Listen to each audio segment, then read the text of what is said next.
They say every forest has a keeper, someone or something that watches over the trees, the trails, the forgotten places where hikers vanish and campers disappear.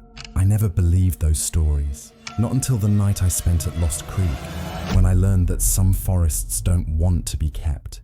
They want to be fed. This is what happened 3 years ago. This is why I'll never go camping again. It started as a celebration. My best friend Marcus had just finished his residency, and 4 of us, Marcus, his girlfriend Jen, my buddy Tyler, and me, decided to do a weekend camping trip in the Cascade backcountry. 3 days, no cell service, just us and nature. We reached Lost Creek campsite just before sunset on Friday.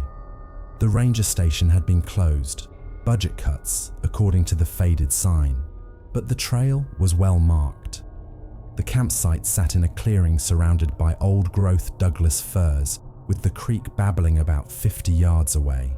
"This is perfect," Jen said, dropping her pack. "Total isolation." Tyler was already gathering firewood when I noticed something odd.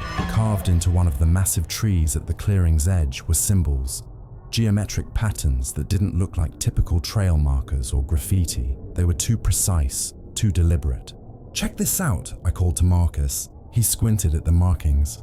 "Probably some bored scouts. Come on, help me with the tent." We set up camp as darkness fell. The fire crackled to life, and we cooked freeze-dried meals, swapped hospital stories from Marcus, and passed around a flask of whiskey. Everything felt right, until we heard the whistle. It came from somewhere deep in the forest, a long, low note that didn't sound like any bird I knew. It held steady for 5 seconds, then cut off abruptly. "Elk," Tyler suggested, but he didn't sound convinced. The whistle came again, closer this time, and then from a completely different direction. "Okay, that's weird," Jen said, moving closer to Marcus.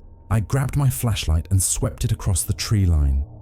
Nothing but darkness and those ancient firs standing like sentinels.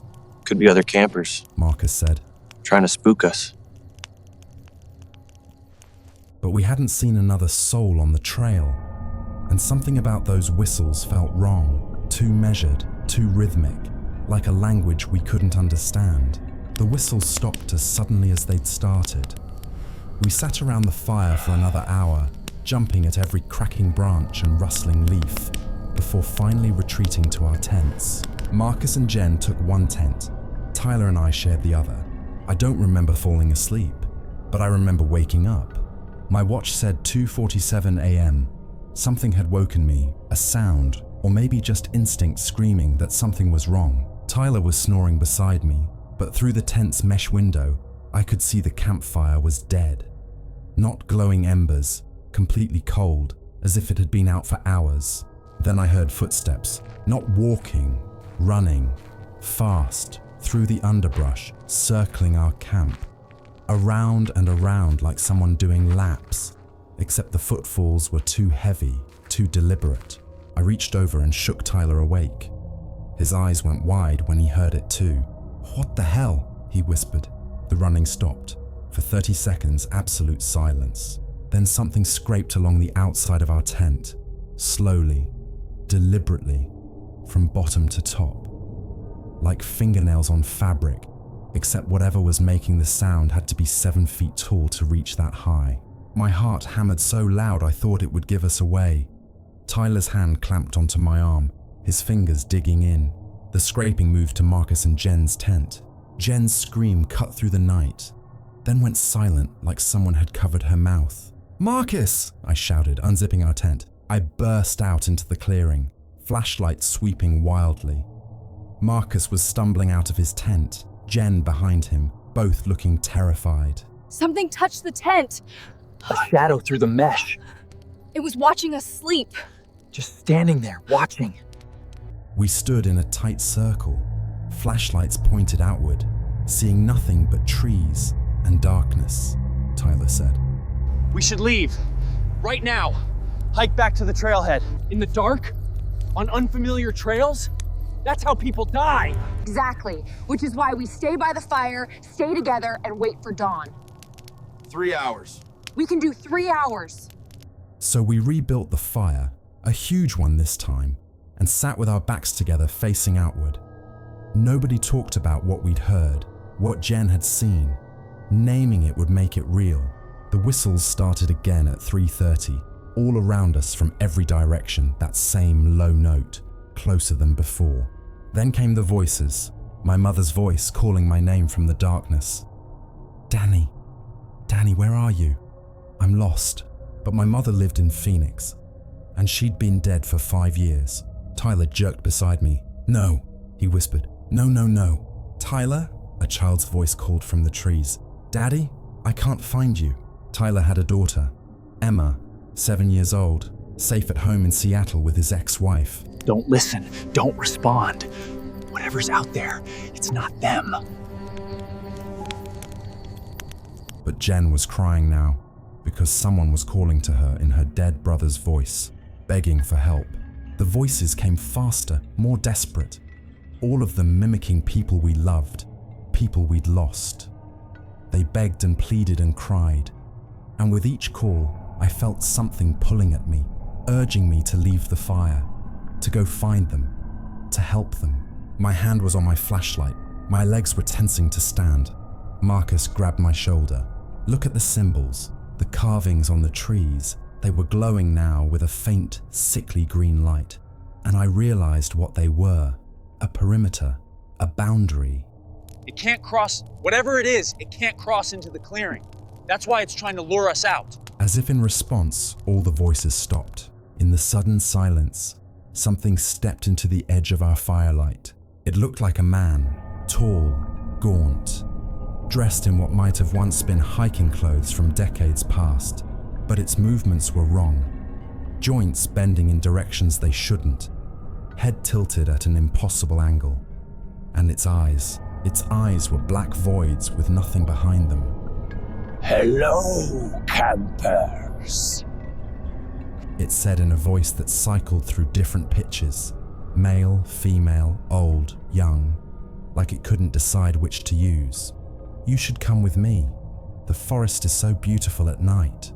Stay back, Marcus shouted. The thing smiled, revealing too many teeth. I am the keeper.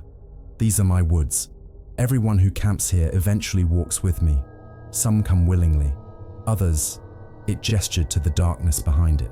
That's when I saw them. Other shapes in the trees. Dozens of them. People, or what used to be people.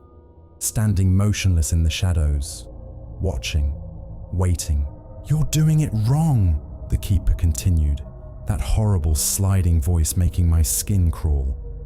You're supposed to hear your loved ones and come running. You're supposed to wander off to find the source of the whistles. You're supposed to go to the creek for water and never come back. It took a step closer to the boundary. Why won't you follow the pattern? What do you want? Jen whispered. Want? The keeper cocked its head. I don't want. I keep. The forest needs keepers, and keepers need companions. This place is so very lonely. It raised one elongated arm and pointed at Tyler. You! Your daughter calls for you. Don't you want to see her? Tyler's face went white. Stop it! I screamed. The keeper's attention shifted to me. Or you. Your mother is so cold in the ground. Wouldn't you like to warm her? I felt something break inside me. Grief and rage mixing into pure defiance. You're not my mother. You're nothing. You're just some sick thing that feeds on loss and loneliness, and I'm not listening to another word. For the first time, the keeper looked uncertain. Marcus stood up slowly. It's almost dawn. That's why you're here, isn't it? Last chance before sunrise. The keeper's smile vanished. Dawn means nothing. I'll wait. I always wait. You'll have to leave eventually, to get water, to hike out. And the symbols only protect this clearing. The moment you step outside them, we'll take our chances, I said. The keeper stared at us for a long moment. Then it spoke in a voice that was all the voices at once. Every person it had ever taken, speaking in horrific unison. We'll be waiting. It melted back into the darkness, and the shapes in the trees vanished with it. We stayed in that clearing until full daylight. We packed in absolute silence, nobody wanting to speak what we'd experienced into existence. The hike out took 4 hours. Every step, I felt eyes on us. Every rustling leaf made me flinch. But we moved fast, stayed together, and didn't stop until we reached Marcus's car at the trailhead. We drove straight through to Seattle. Nobody spoke about what happened that night. We made a silent pact: tell no one, forget if possible, and never, ever go back. I researched Lost Creek afterwards, found old newspaper articles about disappearances, hikers, campers, even a forest ranger who vanished in 1987. 23 people over 60 years, all gone without a trace. The campsite was closed permanently 2 years ago.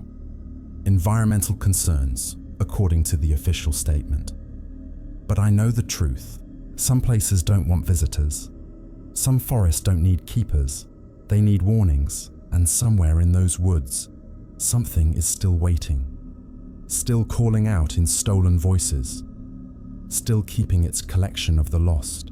If you're planning a camping trip, check the name of your campsite carefully. If you see symbols carved into trees, turn back. If you hear whistles in the night, don't investigate. And if you hear someone you love calling from the darkness, remember, they're already safe at home. What's calling isn't them, it's the keeper, and it's always hungry.